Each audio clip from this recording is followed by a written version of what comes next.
Hi, I'm Darlene Carman. And I'm Doug Carman. And welcome to the show. We are pleased to have Stephanie Metz, one of this year's Artist Laureates, selected by Silicon Valley Creates. Her felted wool sculpture scores for the off-the-wall category. We have asked her to show us a little how she does needle felting. She promises to share a few of her innovative techniques that she's developed to put a stamp on the art form. Hi, welcome to the show. Hi, thank you for having me. I appreciate it. Congratulations! Thank you. You're a laureate. Thank How does you. it feel now? Oh, it feels wonderful. When you look at the group of people who have been chosen as laureates in the past, it is a heady group. It's a who's who of professionals of amazing creativity in our region. So I'm just really proud to be counted among them. And even this year, one of the other laureates, Victoria May, is one of my favorite artists, and I love that I get to rub elbows with her, and it feels really good. It's great company to be in. And as an artist, you do a lot of working alone, which is also good for me. I enjoy that. But it's really good to be more part of the community and recognized by the community of people whose work you admire too. So it's been And it's really nice wonderful. to get a little bit of money. On a practical no note, it's strings helping attached. pay the rent for my studio this year, which is really, really wonderful. I mean, it's practical and wonderful altogether.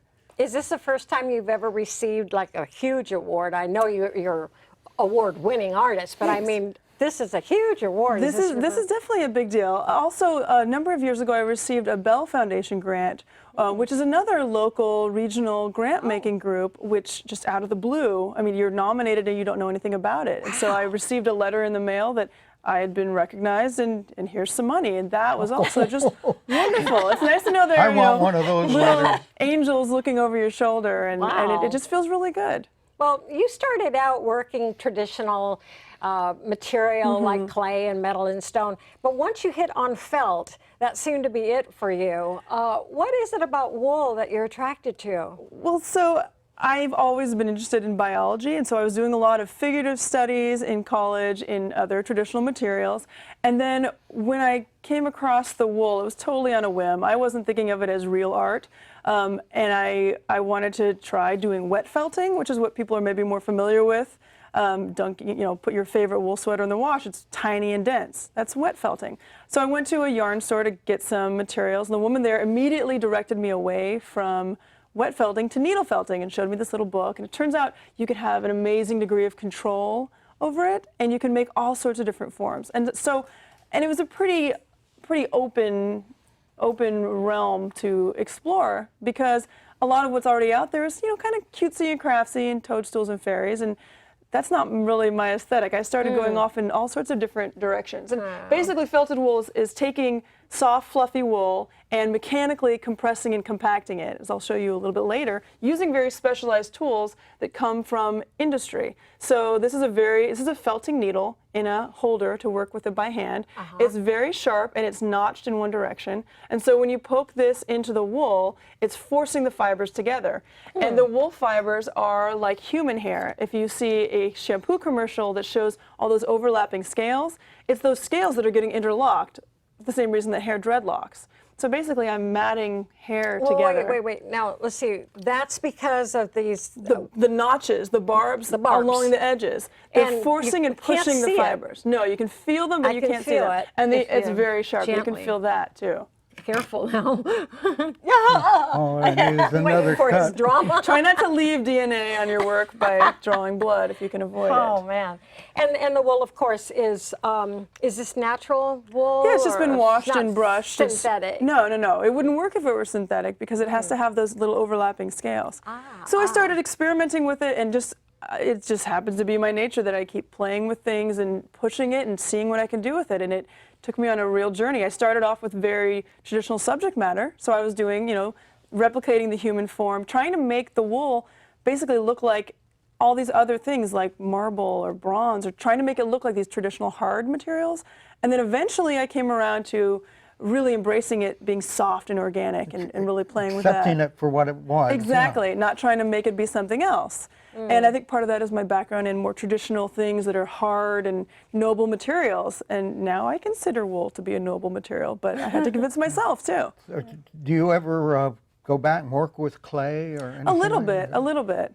But this is so responsive. It's such, it's a lot of repetitive poking, and yet you have so much control over it. And you're not making something where you then have to make a mold and then make another positive. It's just a direct thing. And then, you know, a finished piece is soft and has a little bit of give to it, but I'm doing a lot of representing organic forms, and I'm using an organic material to do it. So it feels kind of warm and tantalizingly touchable, and I love that about it. It's just really started to feed into what I do with the work. Plus, it's a lot lighter than a piece of marble. Shipping it is wonderful. Doesn't break, doesn't weigh hardly anything. Yeah.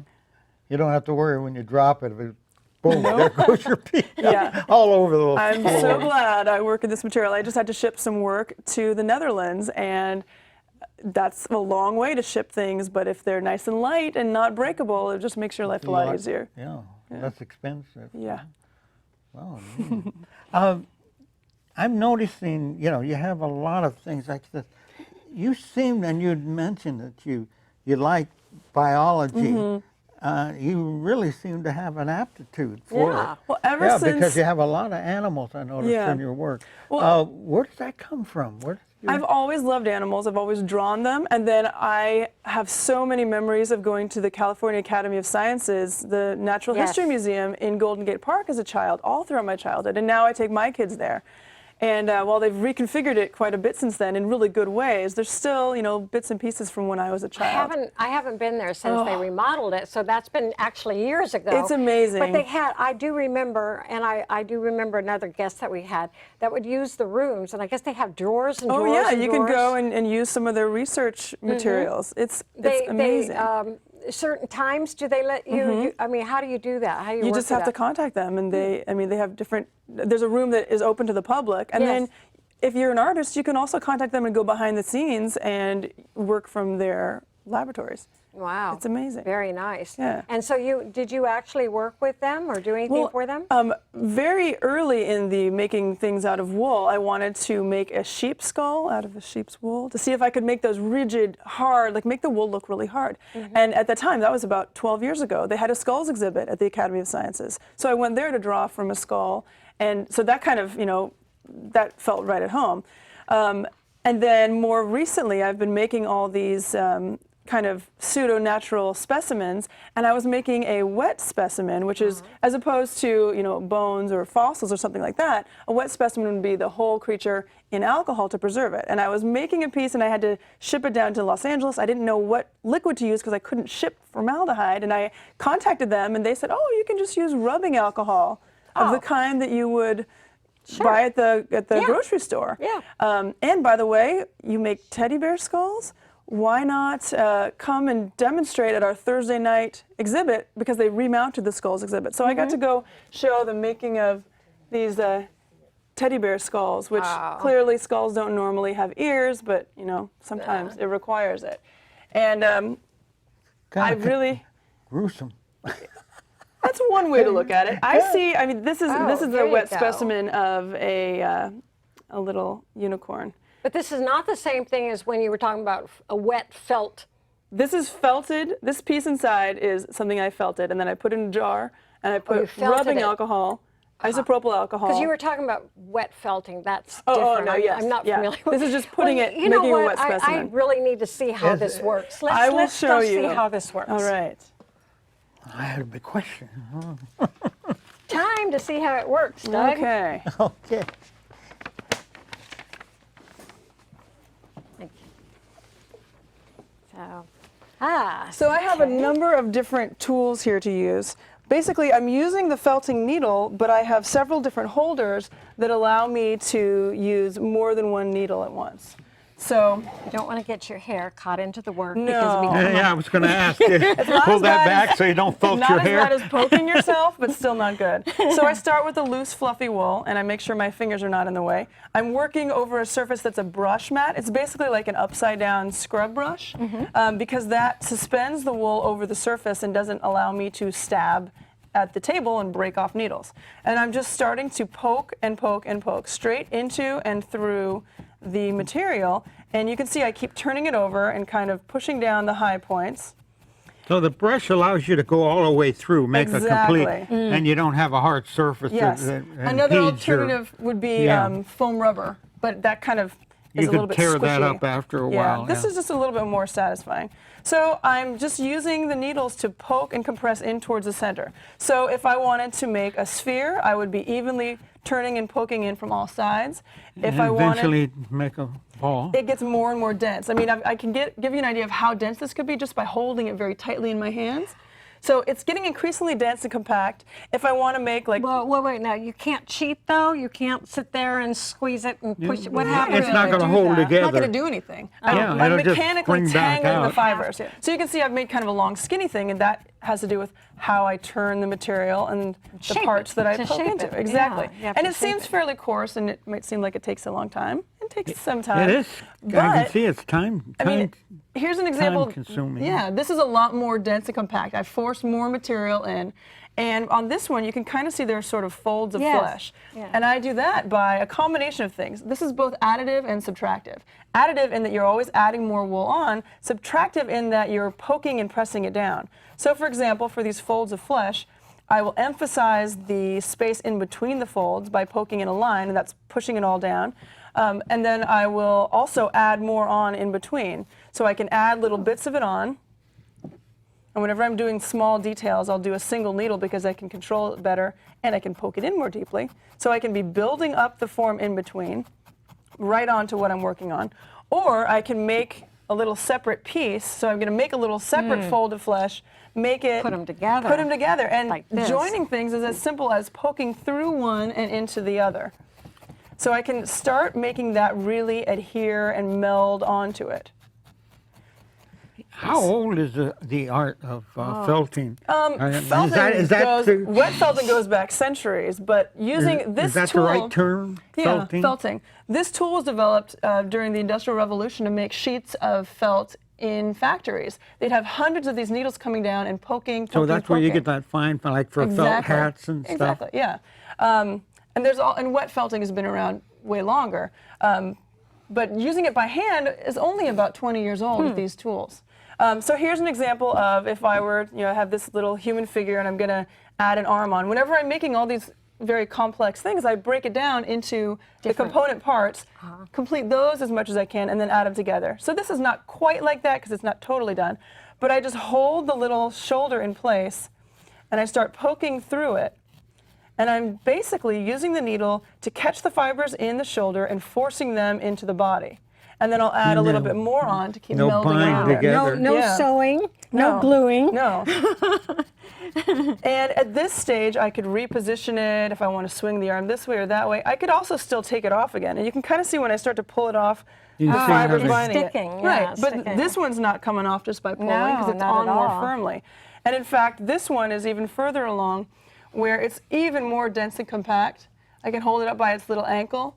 And it can stand. And you're getting the muscle definition detail, more like defined. The flowing of cloth. Now, another thing I sort of figured out was that if I need an armature in something like this, I can get it to near completion, and then I can slice into the leg and put a wire in there and kind of close it up again, and then put that wire down into a base.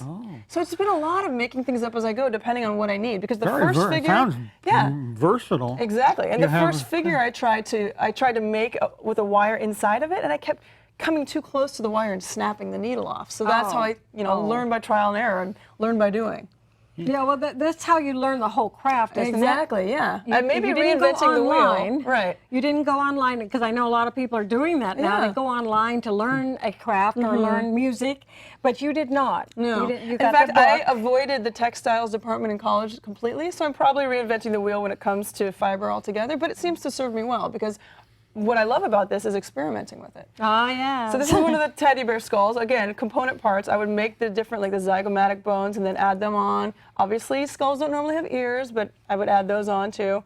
And then I would do kind of a smooth coat over all of it so that you can't even tell what was added where. And if I want to change something, I mean, if this leg is too short, I could take sharp scissors, cut it off, add a plug more in there, and add it back together again, and you'll never be able to tell. So it's really forgiving. To make it smooth, like that's very, very smooth, is it more of the process of what you're doing, or do you do something else to it? No, it's just more, it's time. It's time and effort. Basically poking very shallowly and doing very smooth overlapping layers. So just people say that one of the things that's different about the way I treat the wool when I'm needle felting is that it looks smoother and tighter, and that's because Yes, it I does. spend more time to make it more dense, because then it can show more detail and look smoother. That's Now kind you of time. said that this is a very forgiving medium. Mm-hmm. So does that mean that you have a shape going? Can you change the shape? Totally, yeah. How? I mean, how would you do that? You can cut things off, you can add things on, you can keep making it up as you go. And because there's no, I mean, this especially, there's no armature in it, so cutting it apart and changing it is not a You problem. don't have to wet it or No, do no, I don't anything use to start water at all. No, I'm just No. using the mechanical technique. Just doing What- that. What's the advantage of the water? You know, the wet There's no felting. advantage. There's no No, advantage. no, it's just a whole different art form that I don't really do. I love this. I You love love- the Yeah. control that I get Yeah. because I work so three-dimensionally. But do you want me to show you how I do two-dimensional work with the wool as well? With the drawing and Well, wool? that's what yeah. I was going to ask Yeah. you, because the drawing is your own technique, kind of your own invention. And I was wondering, how do you use it in your work? And well, This I'd is like to something see nobody some. else has ever Right. done before. Yeah. huh? Well, when is you're your own using invention. wool all the time, maybe you decide that you should try drawing with it. So this came about, just again, more experimentation. This is a technique where I am drawing with wool, and it's another branch of what I do, but it's a more two-dimensional branch. Where, for example, I've started that's by. just- Maybe we can hold it drawing. up. So I've drawn this jackrabbit on tracing paper, and I'm laying still. it over a piece of kind of thick printmaking paper. So it's got a high cotton content, so that so I can kind of pierce through it. You can feel it's got some real structure to it. Yeah, And then okay. I'll go through and take just a regular old pin that I made a handle for, and I'll punch through and make an outline for myself, so that when I remove the tracing paper, I have just a really faint outline, and then Hold up, of hold up. tiny little holes. Little holes. It'd be You might pretty not even hard, be able yeah. to Hard see to it. see, but Yeah. there's a bunch of little holes all the way That around. outline the rabbit. Exactly. And then in this case, I'm using a black wool, and I'm just grabbing bits of it and forcing it through the paper. And this is wow. mounted over top of a piece of foam that kind of receives it in the back. And I start drawing with it by laying the fiber in place and making it thicker and darker in some places Wow. and lighter in others. This is a really brief introduction. Let me show you this a little bit further on.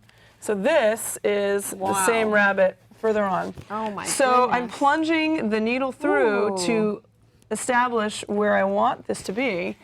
And I can get, I mean, it's all about values. I can do a lot of dark and light, just depending on how thickly I apply the wool. You know, your Now, shadow is and this depth. used in your work? This is a whole different thing. This is just right? another branch of how I make work. I mean, I'm still using wool, but it's a very different way. I mean, it's a Now, two-dimensional you way have of a lot depicting the of world. YouTube demonstrations on there.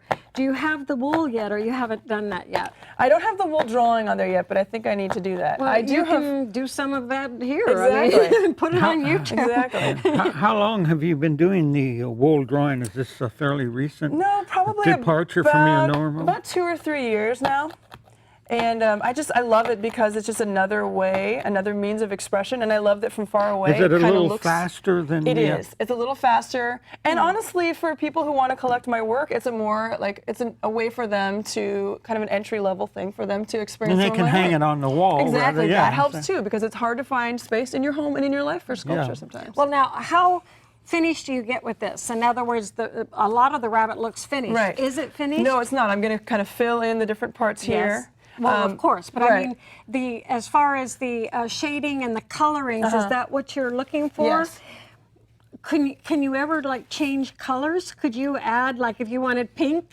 I could. in the ears. Yes. Could you do that? I tend to just like in both the Yeah. three-dimensional and two-dimensional work, I prefer just the single color, so it's Yeah. more about form. Yeah. I have some framed ones as well over here. Oh, nice. So when I peel these up off of the background, the back of them, it kind of looks like grass coming out. So, I mean, it's very three-dimensional, so I frame them in deep shadow box frames, so it gives it a little bit of space. Yeah, can they Wow. get a good shot of this? That's the front So side. that's another kind of experimenting that I'm doing. And then now I'm also really starting back to the three-dimensional work. The direction I'm going is much larger. So I'm doing a lot of experimenting in a different way with that now too. I already mentioned that these tools are used for making sheets of industrial felt. I've started using industrial felt to kind of make some armatures to try to go bigger. So here's just a little piece. The gray is industrial felt. Here I've taken a little circle and a little piece, and I've joined them together simply by pushing the wool, the white wool, through them to make them join together. So a piece of commercially processed wool or felt, then you can take and build onto it or add to it. Yeah. So let me show you an example of what I'm doing there. Because I'm trying to work larger, that would be a lot of poking. Well, you know what? We have some scale up. pictures. Why don't we take a look at some of the beautiful artwork that you have hanging in some of the galleries? Yes, I have a nice installation And view of some really large It would give an pieces. idea of These are the large ones. what you're striving to do, because you're already doing it. Right, yeah. In fact, you don't have any here now because it's all I have in galleries. I have 3 pieces Here we in go. the What are we looking Netherlands. at here? Yes, so that's an installation view of some of my very large pieces. These are, I call these my flesh and bone pieces. They're sort of a combination of the hardest parts and soft parts of bodies in a very abstract ways, where it's not directly a translation from life, but it's suggestive of different things. How big is that one that's closest to us on the right? That's 3 feet wide by about 2.5 feet deep by another 3 feet. Wow. So it's really large. And the reason I'm going in this direction is I love these really large pieces because it makes the audience have to kind of move around them and in between them to experience them, and hopefully to identify and think about the movement of their own body as they're crouching down to look at things and walking among them. The next one will show another view. So this is actually props of my husband and son peering through one of them to kind of give a sense of human body size. Right. Little humor there. Exactly. But that's good. So I'm really enjoying working And really this one large, and that's another installation view. So I'm doing some smaller What is pieces. that object that's on the right? That's just a small study for a larger piece that I planned. That's about 14 inches tall. 14 inches tall, huh? That's So instead of just building up by adding more and more wool on, as I go larger like this, I'm working kind of from the outside in, like making a skin. So for example, making smaller maquettes so that I can scale them up to larger ones. So I've been teaching myself pattern making. This is a piece of styrofoam that I carved into this kind of abstract form. And then I took regular old craft felt and started making a pattern to figure out, okay, what's the translation between a 3-dimensional form and what flat shapes would it take to make that? So I kind of had to, and I got some lessons from Victoria May, the other artist who I love, who does a lot of patterning kind of things. So it turns out this is the shape it takes to make this. So then I tried translating it into the thicker industrial felt. So you can take and make a pattern. Exactly. From So I the wanted to see, I mean, this is just an empty hollow form made of the industrial felt, and it already kind of holds its form. So now I know that I can scale up that pattern and thus scale up the whole thing. And one way that I that could be 5 foot by 6 foot. Exactly. You can go as big as you want now. Here's a slightly bigger nice. one even. So this is Wow. a piece in process. This will be a Wow. hanging piece. Again, it's Oh, an nice. abstract kind of bone kind of one. You can kind of see down here where I'm starting to cover it with the wool because I can still make it white. Sure. Because this is industrial felt, I could poke into and through it. But the other fun thing that I am discovering is to fill it up. What I've done is in this one, I have sprayed some, I don't know if you can see it, there's spray expanding foam like you would find at a hardware store. Cool. So that expands yeah. into the shape to kind of balloon it up. But then it's also something where I can pierce into and through it with the felting needles. So I can keep covering over this. So it's very, I mean, it's very strange and different. And this one's very unfinished. But it gives a good idea of how I can go really large with these.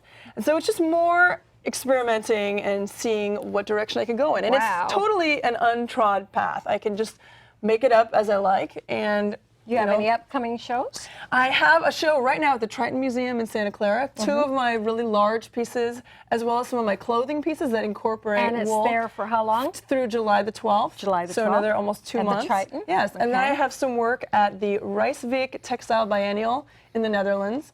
Another 2 very large pieces there for Well, about that might another be month. a little hard for. It's a little farther. It's a little farther. And then I have other pieces. I have about 18 pieces in 2 different shows touring Europe right now too. So How one through the nice. Netherlands and one through the UK. So Do you I have have a lot. any? Do you have any classes or I anything? do actually. Workshops? Yes, I'm going to be teaching in a few weeks at Cabrillo College in Aptos. It's going to be a 4-day class, 2 consecutive weekends, and then I'm teaching at Aeromont School of Arts and Crafts in Tennessee later on in the summer for a whole week. Wow, Yeah. how exciting is Yeah, that? it's great. It's so fun because it's a really nice way to meet kindred spirits, and I just get so excited sharing what I know because, I mean, this is what I think about a lot, and there's just a lot to tell and a lot to share. So it's always really fun to meet the people that want to do Well, it. And I like the direction that you're going. Thanks. Large. I think that really works well for installations. Yes. And I did see some of your work online, and you can see what was it, the hanging. What was those things? yeah, Those- the kind of pod. I mean, they're all a little abstract.